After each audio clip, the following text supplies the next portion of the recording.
Halo, jumpa lagi di channel Five and Chemistry. Video kali ini saya mau bahas soal-soal uji kompetensi 1 materi koloid. Materi kimia kelas 11 semester 2. Ada 10 soal pilihan berganda yang mau saya bahas ya. Langsung aja saya mulai.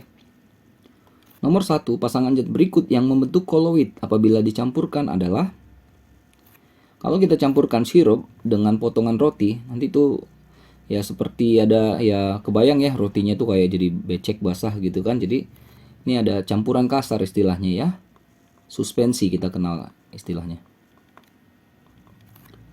Gula dengan air jeruk ya jadi air jeruk yang manis gitu ya, larutan dia. Susu dengan gula, nah ini akan menjadi koloid. Kita tahu bahwa susu adalah koloid yang terdiri dari fase terdispersi cair dan pendispersinya juga cair. Cair dalam cair. Kalau air dengan sirup ya akan menjadi larutan ya. Pasir dengan air kan pasti akan kelihatan jelas itu ya, dispersi kasarnya ya. Pasir-pasirnya akan ngendap ya kan. Nah itu suspensi ya. Jadi yang C ya, nomor 1 ini. Nomor 2 ada 5 tabung isinya zat cair PQRS. Nah ini ada T-nya ya, PQRST. Diketahui salah satunya merupakan koloid. Jadi 1 dari 5 ini koloid. Tabung P dengan S tampak jernih. Ini bongkar dulu satu-satu deh. P dan S terlihat jernih ya. Jernih itu ciri-ciri, salah satu ciri dari larutan ya. Bukan koloid. Tapi memiliki warna yang berbeda. Sementara itu R dan T terlihat keruh. R dan T terlihat keruh itu ciri dari koloid. Jernih larutan ya. Serta terdapat endapan pada dasar tabung reaksi berisi cairan T.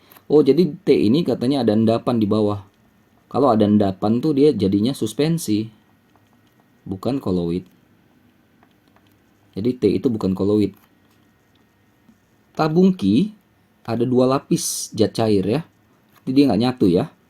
Kalau nggak nyatu seperti itu kita bisa katakan dia campuran heterogen ya. Nah jadi ini ada tidak berwarna bawahnya, di atasnya kuning jernih. Yang ditanya mana koloid dan larutan sejati berturut-turut.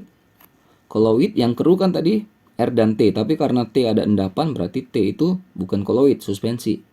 Maka udah pasti R yang koloid. Nah ini udah pasti nih.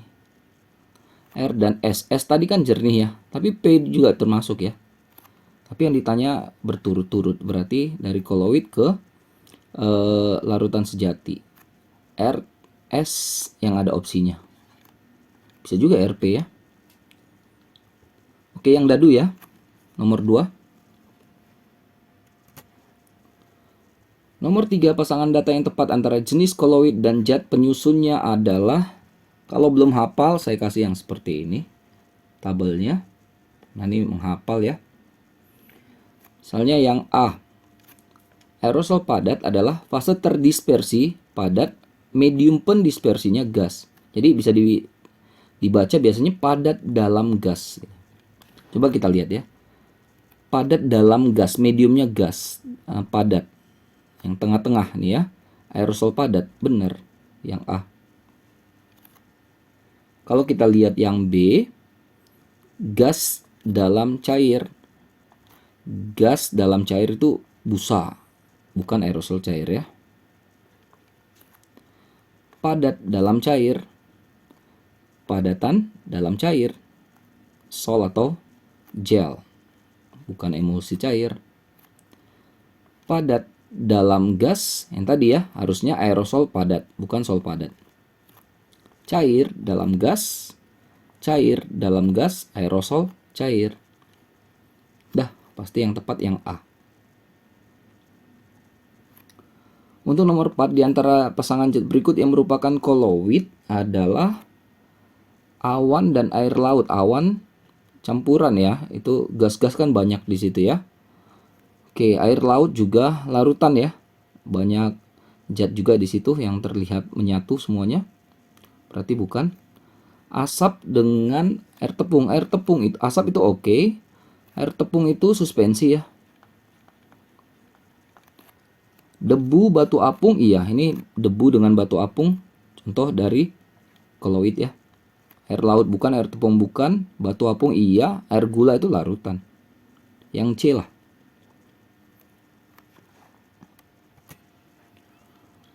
Nomor 5, perbedaan yang benar antara dispersi halus atau larutan dengan koloid adalah larutan stabil, koloid tidak stabil. Koloid juga stabil ya, karena ada geraknya itu ya, gerak zigzagnya ya, gerak brownnya itu yang membantu dia mengatasi gaya gravitasi sehingga nggak jatuh. Terlihat jernih larutan, terlihat keruh koloid. Seperti soal nomor berapa tadi ada ya, nomor 1 ya, kalau nggak salah ya, nomor 2 ya. Larutan itu jernih, koloid itu terlihat keruh. Tapi tidak mengendap, tidak ada endapan gitu ya. Karena tadi gaya gravitasinya diatasi sama gerak zigzag, gerak brown. Jadi ini juga salah ya. Tidak dapat disaring kalau larutan dengan kertas biasa. Koloid, ini koloid juga tidak bisa dengan kertas biasa ya. Dia butuh kertas saring khusus ya. Terlihat homogen keduanya. Ya, terlihat homogen. Ya, jadi yang terlihat tidak homogen atau heterogen itu suspensi, langsung nyata kelihatannya. Ya. Ini pasti yang B. Untuk nomor 6, mayones, bahan tambahan makanan, tekstur lembek, warna putih agak kekuningan, agak kuning. Penambah cita rasa, oke. Untuk makanan fast food ini ya, ayam goreng, french fries, burger, kebab. Koloid yang tersusun dari apakah si mayones ini? Jadi mayones ini adalah cair dalam cair ya. Jadi terdispersinya cair, pendispersinya juga cair. Dia dalam cair dalam cair. Ya. Lalu nomor 7. Ada koloid dalam kehidupan sehari-hari, semir sepatu, susu, buih deterjen, asap rokok, kerupuk yang memiliki zat terdispersi gas. Ya, jadi di dalamnya ada gas gitu. Yang mana gitu, angka berapa saja. Coba lagi kalau belum hafal ya. Kalau semir sepatu itu cair dalam padat ya. Kita lihatnya padat kan. Tapi dalamnya itu cair. Susu ya jelas cair dalam cair. Buih deterjen itu gas ya dalam cair. Nah, ada asap rokok itu adalah padat dalam gas. Padat dalam gas. Kalau kerupuk itu gas dalam padat. Jadi kita kan kalau makan kerupuk itu kayak terasa ada gas-gas gitu ya. Kan yang kita rasakan padat ya, kita lihat ya. Gas dalam padat. Berarti yang terdispersinya gas ada 2 nih. Buih deterjen dengan kerupuk. 3 dan 5 yang dadu.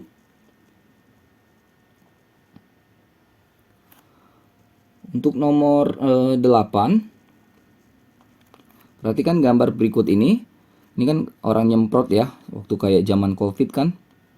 Ini disemprotkan seperti ini. Itu adalah sistem koloid tipenya aerosol ya. Aerosolnya apa? Ya jelas itu cair. Kelihatan kan aerosol cair. Jadi dia aerosol cair ini.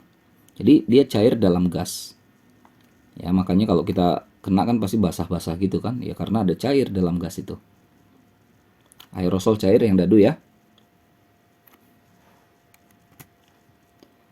9. Peristiwa berikut yang dapat membentuk koloid yang mana? Oke. Nah, ini gelatin ini kalau kita campurkan ke dalam air hangat akan jadi kayak gel gitu ya, koloid kaku ya, setengah cair setengah padat gitu. Ini benar nih. Kalau soda kue ke dalam adonan terigu itu suspensi ya, dispersi kasar. Langsung kelihatan tuh ada kayak ngendap-ngendap gitu ya. Garam dapur dengan air kaldu jadi larutan ya. Menyatu merata.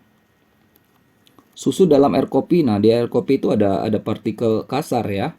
Makanya nanti dia jadi suspensi.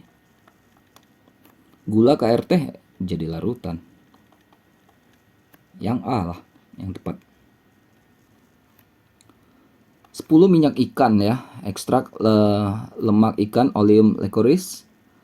Untuk membuat minyak ikan itu pakai oleum licorice, air, gliserol, dan gomarap ya. Secara sederhana, proses pembuatan minyak ikan dapat dilakukan dengan mencampurkan semua bahan tersebut. Berdasarkan pembuatannya, fase terdispersi dan medium pendispersi minyak ikan sama dengan, ya kalau lihat dari bahan-bahannya, terdispersinya cair,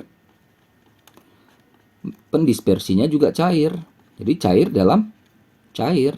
Mana cair dalam cair? Emulsi. Santan. Yang C. Gitu ya, soal uji kompetisi 1 materi koloid, nanti akan ada lanjutan uji kompetisi 2 dan seterusnya. Mudah-mudahan bisa dimengerti, bisa dipahami, bisa membantu buat kalian yang terutama sedang mempelajari materi ini. Kalau ada salah-salah, mohon maaf, saya cuma niat bantu saja. Jangan lupa ya, cek terus update terus video-video terbaru lainnya di channel 5 Chemistry ini. Sampai jumpa dan bye-bye.